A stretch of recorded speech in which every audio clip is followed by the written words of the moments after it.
불의의 사고로 대신 설교하게 되었습니다. 네, 목사님이 그만 너무 행복하신 결혼식을 마치시고 네, 코로나에 감염되셔가지고 가장 최신 코로나 패치를 받으셨어요. 그래가지고 지금 면역 받고 계셔가지고 제가 대신 설교하게 되었습니다. 원래 이거 이 본문은 장로님이 다음 달에 하실 본문인데 제가 뺏어 왔습니다. 그래서 장로님도 사고를 당한 거죠. 그래서 제가 하게 되었습니다. 만약에 다른 날 하게 되었다면 3번 설교해야 되는데 한 번만 하게 되어 감사하게 생각하고 있습니다. 오늘 들어가면서 이 한가위잖아요. 여러분 좌우나 앞뒤로 한번 이렇게 얘기해 주시면 좋겠어요. 지금 하나님이 나에게 오셔가지고 너의 소원이 무엇이냐? 내 한가위를 맞아 하나 들어주겠노라. 한 가지 말해보거라. 바로 내가 이루어주겠다. 하나님 여러분한테 말씀하시면 난 이런 소원을 빌겠다. 좌우로 한 명에게 얘기해 주세요. 좌우나 앞뒤로 보이시는 분 한 명에게 난 이런 소원을 빌겠어요. 한번 나눠보시기 바랍니다. 하나님이 진짜로 야 이거 뻥 아니다. 뻥 안 째리고 진짜로 너의 소원을 이루어주마. 나누셨어요 다? 생각해 보셨어요? 이 소원을 너가 한 가지는 무조건 이루어주겠다. 좌우로 한번 나눠보시기 바랍니다. 우리 태선 여기 얘기해 주세요. 옆에 얘기해 주세요. 여기다 신영이한테 얘기해 주세요. 생각할 수 있잖아요. 우리 다 한두 가지씩은 가지고 계실 거 아니에요, 소원을. 저도 이 본문 말씀 이렇게 묵상하다 보니까 이런 생각이 들더라고요. 그러니까 결국에 우리의 삶을 이끌고 내가 이 삶을 이끌고 이 삶을 이렇게 인도해 가는 게 내가 가진 소원이 아닌가? 이런 생각이 들었어요. 내가 뭘 원하고 내가 어떤 소원을 가지고 있을 때 그 소원이 내용이 무엇이든 간에 내가 소원하는 것이 나를 이끌어가고 내 현재의 어떤 선택들을 좌우하고 내 미래를 만들어 가는구나. 소원이 그런 것 같습니다. 근데 이제 소원이 다양한 모습으로 우리 삶에 존재하고 있는 것을 알고 있습니다. 잠언 말씀 저희 이제 하나만 학교에서 같이 읽는데 요즘에 잠언 말씀 읽다 보면 사람이 어떤 소원을 추구하는가에 따라서 의인과 악인으로 이렇게 나누어 설명하는 것을 보게 됩니다. 의인은 이제 하나님을 경외하는 마음을 바탕으로 지혜로운 것을 소원하고 추구하는 사람입니다. 반대로 악인은 본인뿐만 아니라 주변 사람들을 마저 죽음에 이르게 하는 이 욕망을 따르는 자로 설명하고 있는 것을 좀 잠언을 읽다 보면 알게 됩니다. 그러니까 내가 지금 바라는 거, 추구하고 욕망하는 것이 무엇이냐에 따라서 내 삶의 행동이 결정이 되고 그 결정이 내 삶에 쌓여지는 거죠. 그리고 그 결정이 점점 쌓이고 쌓여서 이 삶의 성적표를 가지고 하나님 앞에 간다. 그리고 나중에 다 하나님 앞에 가잖아요. 그래서 지금 내가 가지고 있는 소원, 여러분들이 옆에 앞뒤로 다른 사람들에게 혹시 말 못했지만 내가 생각했던 그 소원이 무엇이냐면 내 삶의 이정표이기도 하고 동시에 성적표이기도 한 것입니다. 소원을 향해 살아갈 것이기 때문에 이정표고요. 그다음에 그 소원의 내용에 따라서 우리 삶이 하나님 앞에서 평가받을 것이기 때문에 성적표이기도 합니다. 오늘 본문은요 엘리사의 소원을 중심으로 이루어지는 이야기입니다. 위대한 선지자로 평가를 받잖아요. 엘리사가 엘리야 다음에 엘리사 이름 사자 야자 이것만 다르잖아요. 근데 엄청난 선지자로 평가를 받는데 어떤 소원을 가지고 있는가? 오늘 9절 하반절 한번 같이 읽어볼게요. 엘리사가 이르되부터 같이 한번 읽어보겠습니다. 시작. 엘리사가 이르되 당신의 성령이 하시는 역사가 갑절이나 내게 있게 하소서 하는지라 이렇게 돼 있어요. 그러니까 엘리사의 소원은 위대한 선지자 엘리야. 이 엘리야는 성경에 나오는 3대 인물입니다. 죽지 않고 하나님 나라에 간 사람이 성경에 3명 나오는데 첫 번째는 창세기에 나오는 에녹, 두 번째가 엘리야, 세 번째가 예수님이죠. 그래서 죽음을 경험하지 않고 하나님 나라에 간 사람인데 이 사람이 이룬 성령의 역사를 2배 더. 예. 영어로 보면은 더블 포션 이렇게 돼 있거든요. 더블 포션이라고 해서 두 배분 더 당신이 성취한 당신의 성령의 역사에 2배 더 내가 이루기를 원합니다. 그걸 가질 능력을 주십시오. 라고 요청하고 있습니다. 그러니까 엘리야보다 더 능력을 더 큰 능력을 가지고 싶다 이렇게 얘기하고 있죠. 이게 엘리사의 어떤 마음일까요? 저는 이게 좀 궁금했어요. 엘리사가 어떤 마음으로 이걸 원했을까? 무슨 생각으로 도대체 이걸 소원이라고 말한 걸까? 이게 엘리사의 개인적 욕심은 아닐까요? 역사상 최대의 선지자가 되고 말 거야. 성경에서 내가 넘버원이야. 이런 욕망을 가지고 엘리야보다 세면 되겠지. 뭐 이렇게 생각한 걸까요? 아니면 거룩한 소원이 있었던 것일까? 이거를 이제 추적해야 되는데 단서가 본문에는 별로 없더라고요. 이제 엘리사의 과거와 미래를 좀 살펴보게 되었습니다. 그래서 엘리사의 과거부터 엘리사는 도대체 어떻게 선지자가 되었는가 이거를 좀 살펴봐야만 이 소원의 이 진의를 좀 이해할 수 있을 것 같아서 엘리사의 과거에 대해서 좀 살펴보게 됐는데 엘리사의 과거 일단 엘리사는 어떻게 선지자가 됐는가 다 아시는 내용이긴 하지만 우리 엘리야가 엘리사를 찾아갔어요.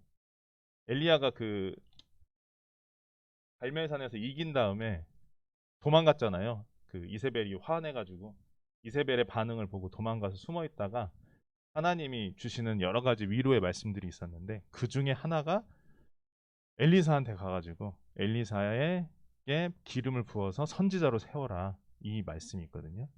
그러니까 엘리사는 자기가 선지자가 될 줄 몰랐어요. 하나님이 엘리사한테 야 네가 내 선지자가 되거라 이렇게 말씀하신 게 아니고 엘리야한테 엘리사 찾아가서 엘리사를 세워라 이렇게 말씀하신 거예요. 열왕기상 19장에 보면은 그 장면이 나옵니다.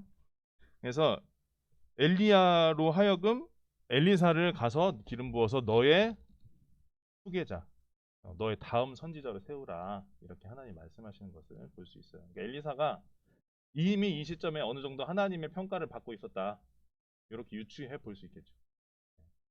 그리고 엘리야는 그대로 이제 엘리사를 찾아갑니다.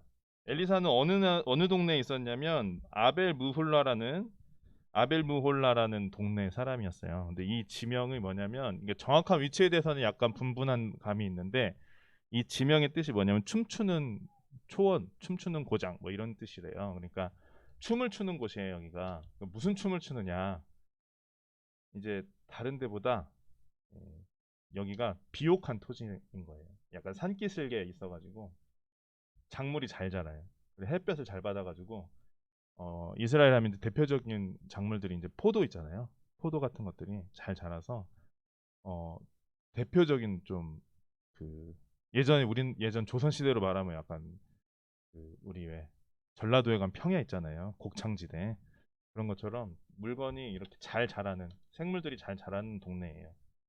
그래서 약간 좀 부유한 동네입니다. 그리고 엘리사가 만났을 때 엘리사 뭐 하고 있었냐면 엘리야가 엘리사를 딱 만났을 때 엘리사는 그 12겨릿소로 밭을 갈고 있었어요. 12겨릿소가 뭐냐면 밭을 가는데 소가 12겨리가 뭐냐면 겨리가 그 영어로는 요크 오브 옥슨인데 이게 뭐냐면 소 2마리를 이렇게 연결해 가지고 끄는 틀이에요.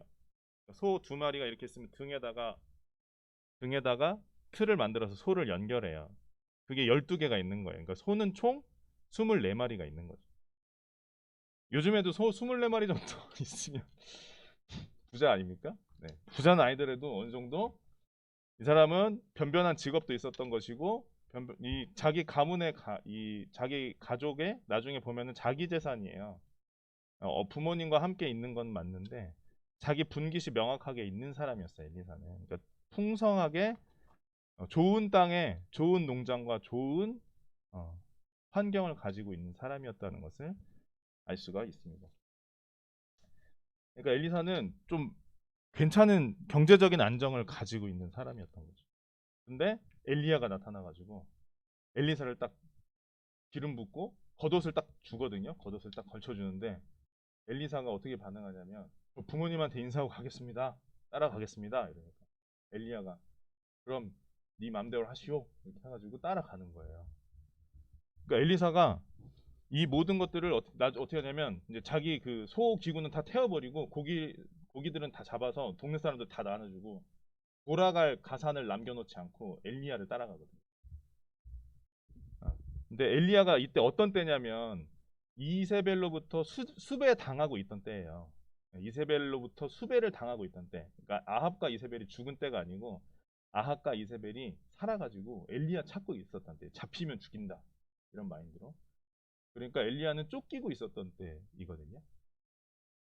근데 그러니까 이게 지금 안정적인 가정과 직장을 버리고 엘리야를 따라가는 거예요. 엘리사가.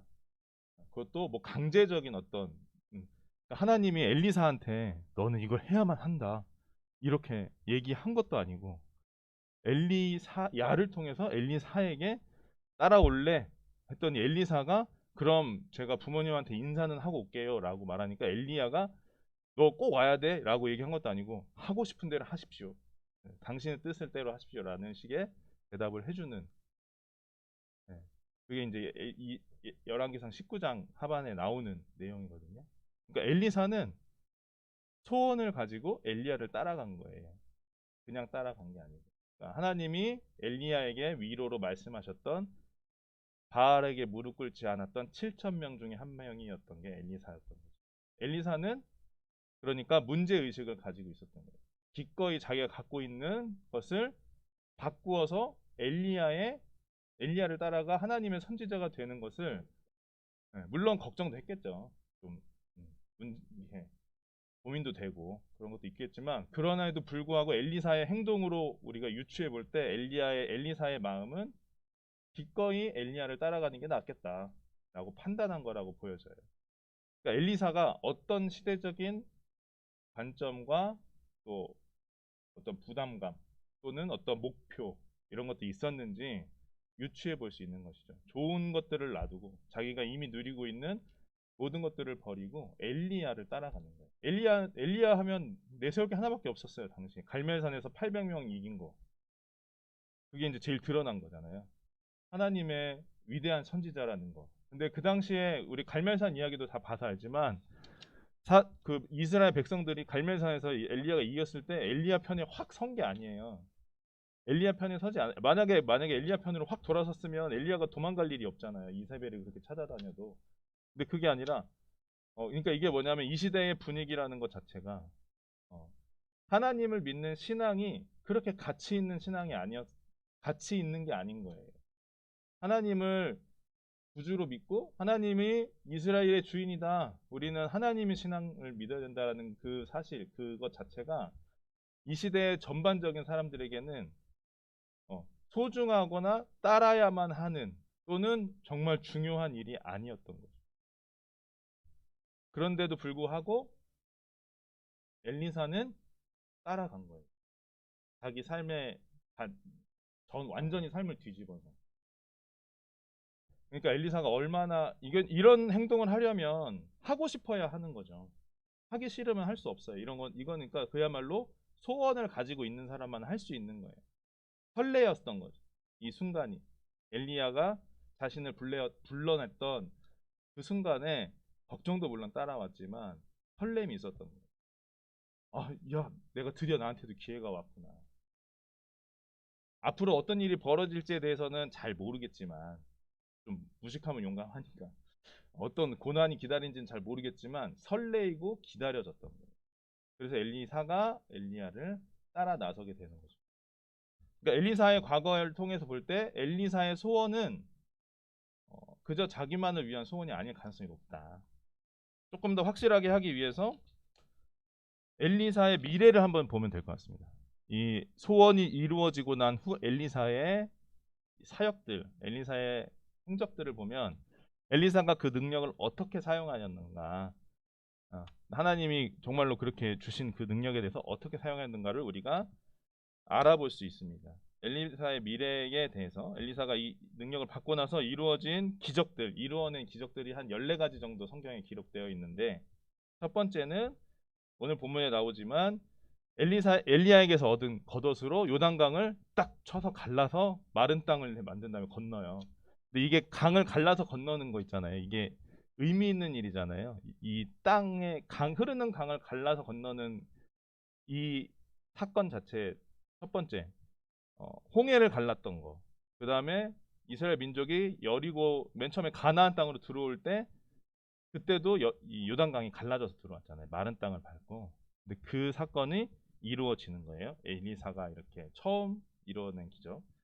그 다음에 이제 뭐 소금을 넣어서 음료수를 만들어요. 불결한 몸에 소금을 넣어서 이 음료수를 만든 사건이 2장 20절 이후에 나오고, 그 다음에 베델로 가는 길에 이건 이제 해석이 여러 가지가 있는데, 아이들이라고 했는데 젊은 사람들이나 뭐 이런 건데 와서 엘리사 놀리거든요. 막 대머리 올라가라 올라가라. 그러니까 이들에 대해서 이제 뭐지 저주하니까 곰이 나와가지고 42명을 찢어 죽였다. 이런 일이 있었고, 그 다음에 유대랑 에돔이 동맹해서 모압 왕이랑 싸우는데 물이 없었어요. 물이 안 나.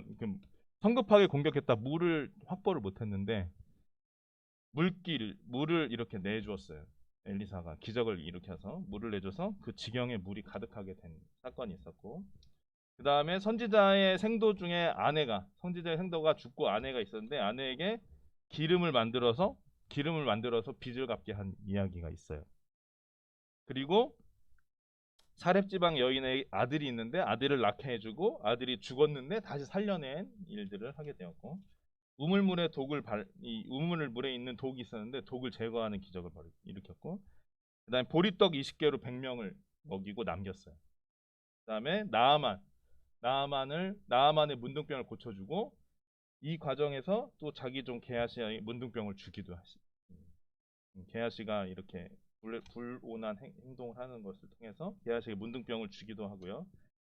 그 다음에 물에 빠진 도끼가 떠오르게 한 기적이 또 있었고, 그 다음에 자기 그 사환의 눈을 밝혀서 자기를 둘러싸고 있는 수많은 그 하나님의 군대, 불말과 불병거가 자기를 둘러싸고 있는 걸 보게 하는 기적을 일으키고, 그 다음에 또 반대로 아람 군사들이 이제 쳐들어왔거든요. 베나단 아람 군사들이 쳐들어왔을 때 그 군사들의 눈을 멀게 해가지고 어디로 가는지 모르게 하다가 이 사람들을 다 끌고 예루살렘까지 데려와가지고 사마리아로 데려와가지고 사마리아 성 안에서 얘네들이 눈을 딱 뜨게 하는, 그래서 놓고 살려보내는 기적을 또 일으킨 적 있고, 그 다음에 엘리사가 죽었는데 죽은 다음에 어떤 사람이 죽은 시체를 엘리사의 무덤에 던져놓았더니 시체가 엘리사의 뼈에 닿는 순간 다시 살아나는 그런 일들이 기록되어 있습니다.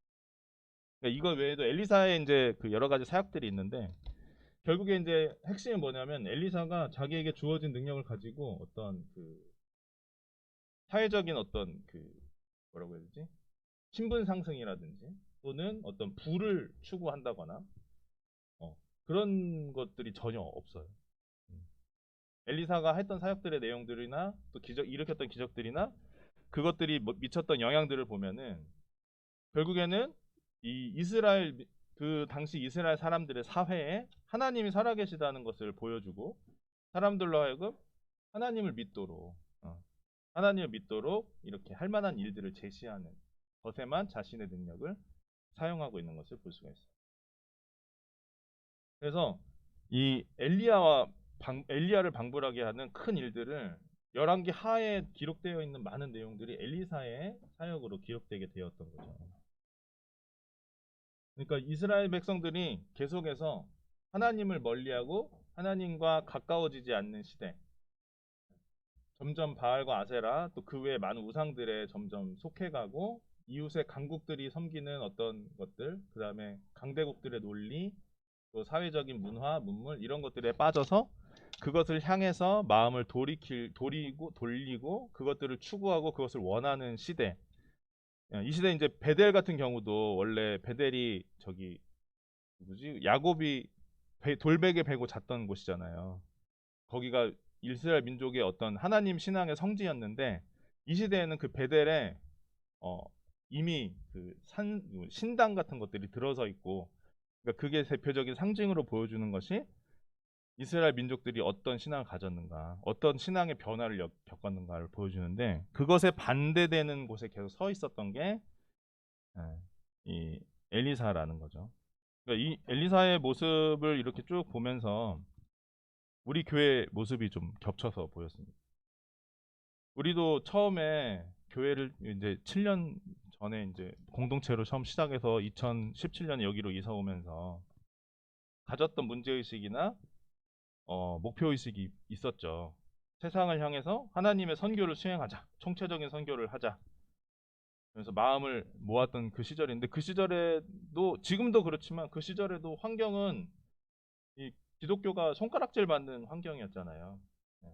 21세기에 이런 비과학적인 신앙을 가지고 살아가다니 그거를 어떻게 삶의 가치관으로 갖다니 이런 어리석은 녀석들 그게 지금 우리 사회에 팽배한 어떤 기류잖아요.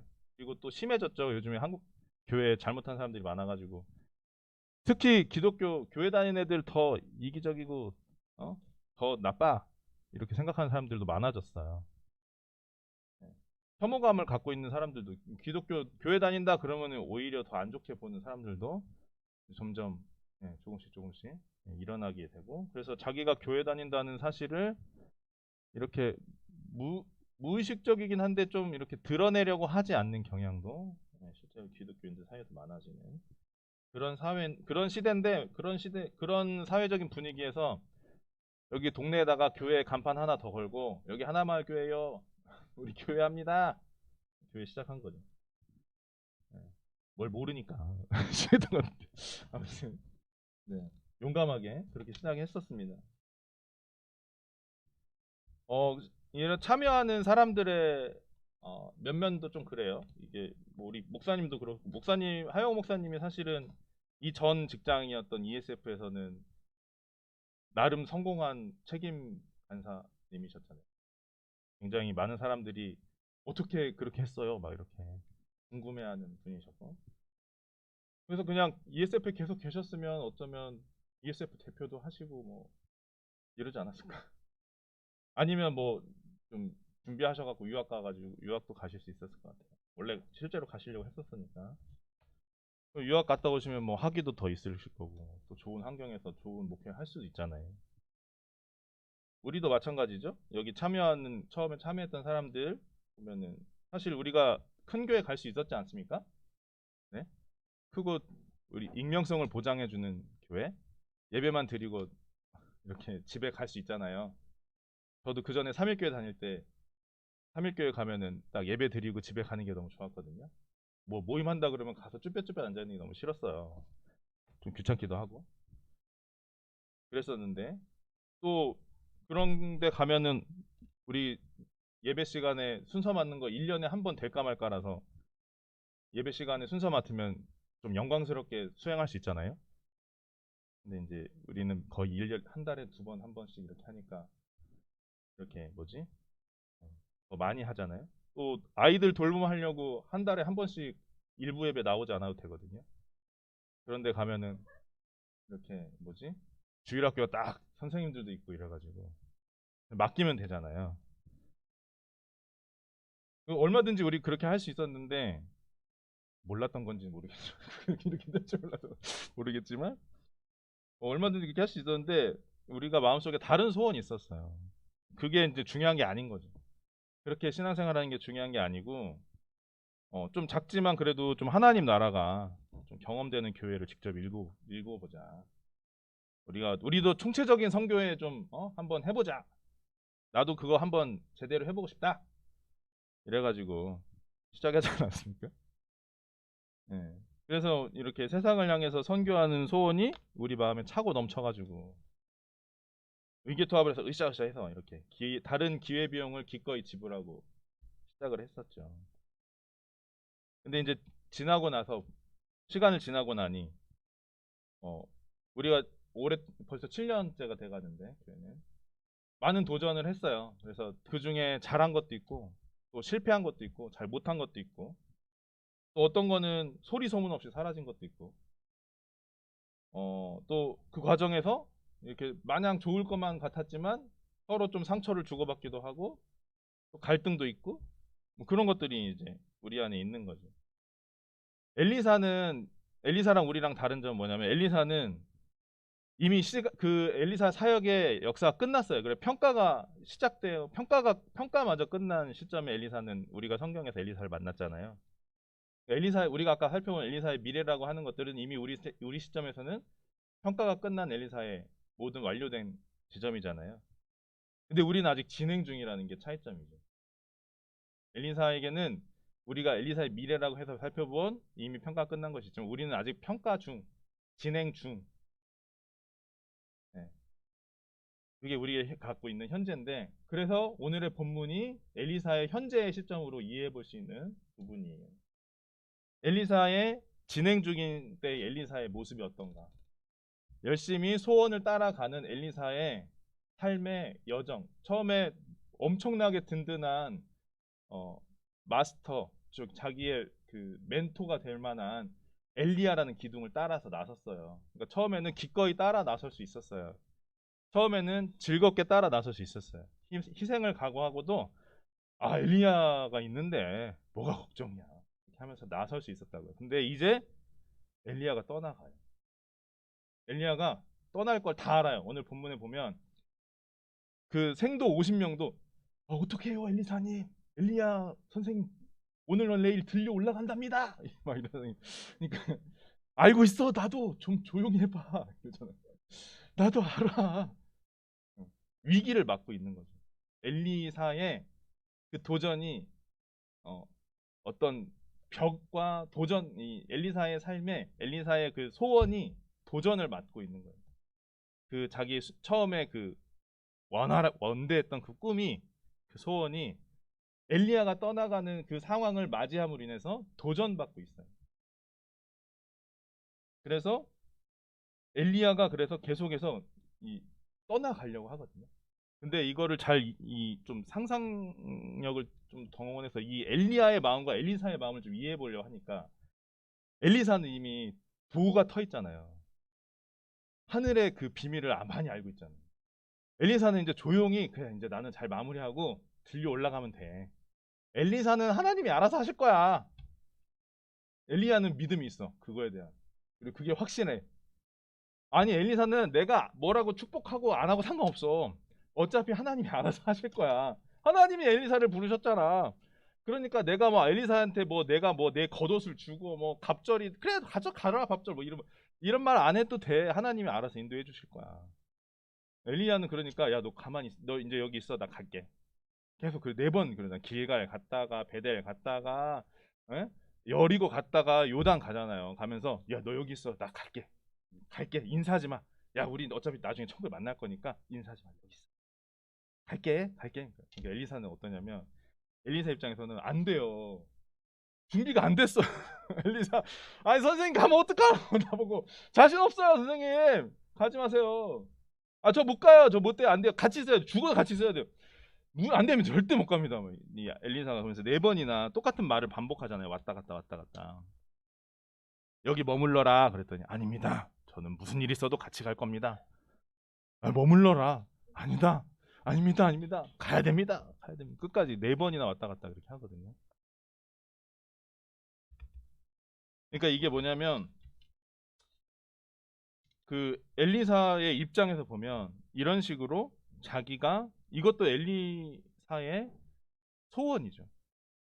엘리야가 떠나지 않았으면 하는 소원을 말하는 거예요. 상황에서 계속 네 번을 반복해서. 네. 엘리사는 되게 힘들었을 거예요. 엘리야가 떠난다. 그러면 나한테 50명 내 뒤에 후배들이 있는데 나 여기 딱 서 있는데 아무리 생각해도 나는 좀 기도해도 하나님은 잘 응답 안 해주시고 뭐 누구 치료해 본 적도 없고 뭐 예언도 내가 좀 맞았다 틀렸다 하고 막 이러는데 어떡하지? 막 내가 잘할 수 있을까? 내 능력이 될까?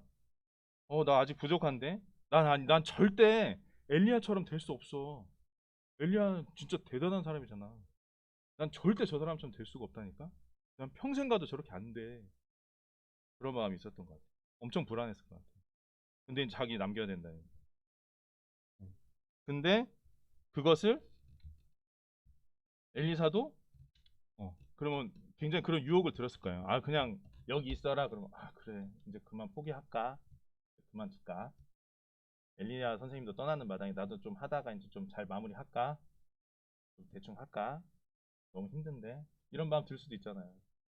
근데 엘리사가 엘리야에게 대답하는 그 순간이 엘리사의 소원을 발전시키고 확증시키고 강화시키는 순간이었던 거예요.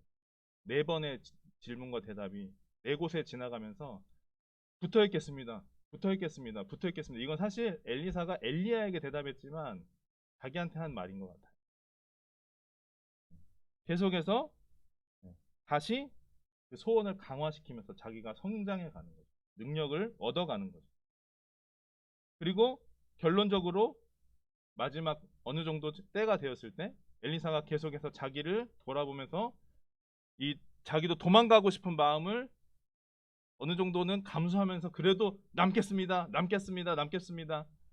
그거를 의지가 어느 정도 보여졌을 때 엘리야가 이제 어떻게 해주면 좋겠냐 물어보고 너가 원하는 게 뭐야? 엘리사가 저는 능력이 없으니까요. 엘리야 선생님보다 2배 정도의 성령의 능력이 있어야 됩니다. 필요합니다.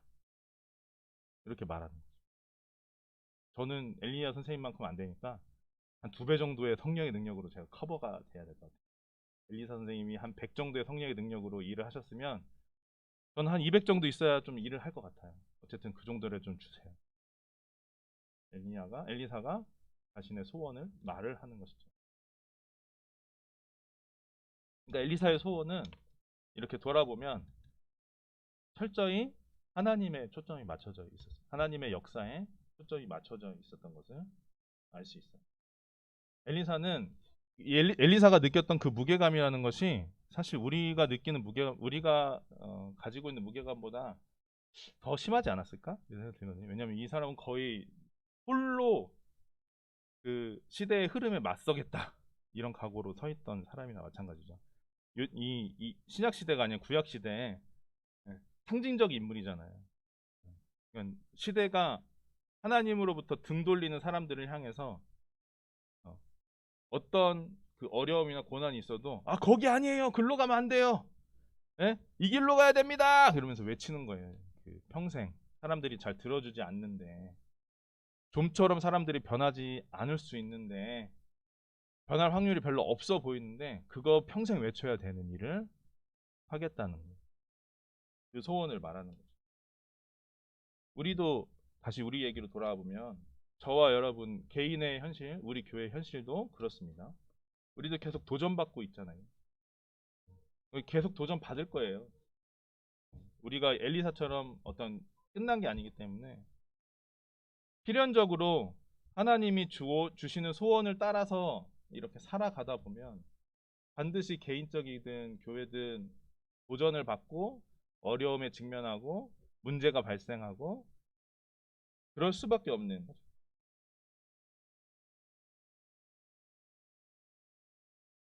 근데 이게 우리도 마찬가지로 그래서 그런 생각을 하죠. 엘리사처럼 할 수 있을까? 가능할까? 쉽지 않은데 처음에는 좀 잘 해봐주려고 했지만 참 어렵네. 잘 안 되네. 이거 좀 쉽지 않네. 이런 생각들 당연히 할 수 있어요. 선택할 수 있는 기로에 늘 서 있어요. 그만두고 도망갈지 아니면 엘리사처럼 계속 필사적으로 간절하게 하나님 붙잡을지. 엘리사가 엘리야한테 당신과 같이 있겠어요 라고 말한 것처럼 계속 힘들지만 그래도 주님 제가 거기 있겠습니다. 힘들지만 좀 거기 있어 볼게요. 이렇게 말하는 거예요. 근데 사실은 그런 어떤 고백, 그러니까 제가 힘들지만 좀 힘들어요 주님. 근데 제가 보니까 다른 선택은 할 수가 없어요. 그러니까 저는 여기 남겠어요. 주님 곁에 있겠어요. 딱 라고 말하는 거 있잖아요. 그게 한 번 말하고 2번 말하고 3번 말할 때 내 소원이 능력이 생기는 것 같아요. 내 소원에 힘이 길러지는 거죠. 포기할 수 없게 되는 거예요. 어떻게 소원을 이루어왔는가, 이 소원을 어떻게 지켜왔는가를 계속 경험하게 되기 때문에 그러니까 계속 하나님 앞에 그렇게 고백하고 말할 때 우리는 더 단단한 의지와 소망의 능력을 얻게 되는 거죠. 아이러니컬하게. 그러니까 괴로워요. 하지만 저 여기 있겠습니다.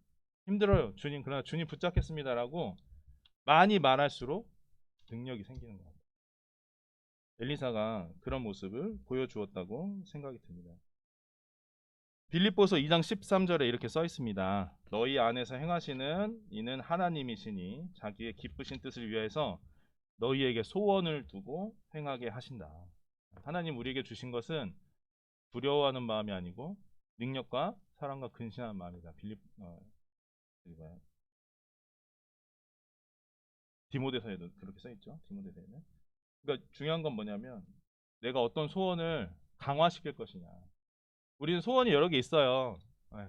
우리 심리학자인 메슬로우의 욕구 이론에 따르면 기본적인 욕구부터 시작해서 자기 충족의 욕구까지 약 5단계, 그다음에 최근에 6단계에서 자기 초월의 욕구까지 메슬로우가 얘기한 그런 것들이 있는 것처럼 우리가 다양한 소원들이 있거든요.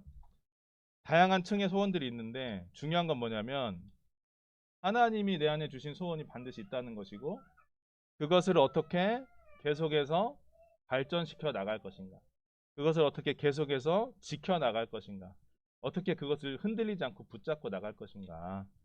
예, 그것이 되게 중요한 것 같고 그런 것을 할 수 있는 그걸 하는 비결은 소원을 말하는 것이다.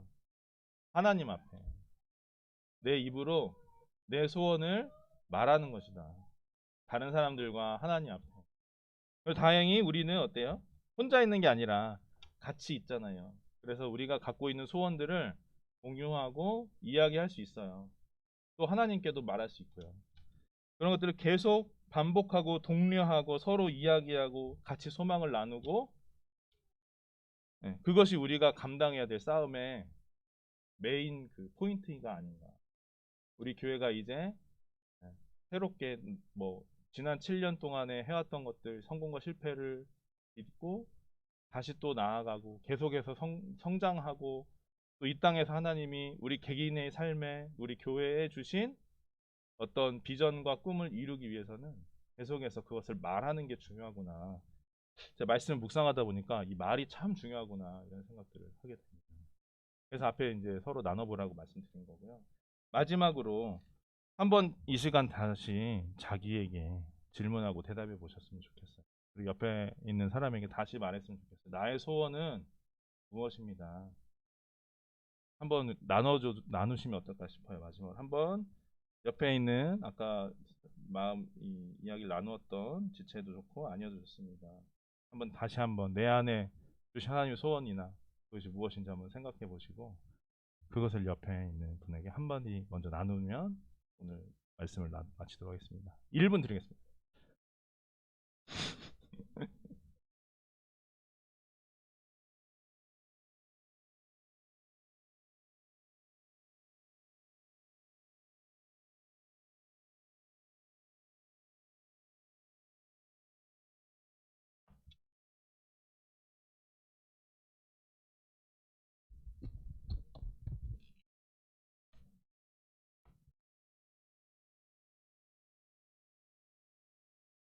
자, 시간이 빨리 지나갔군요.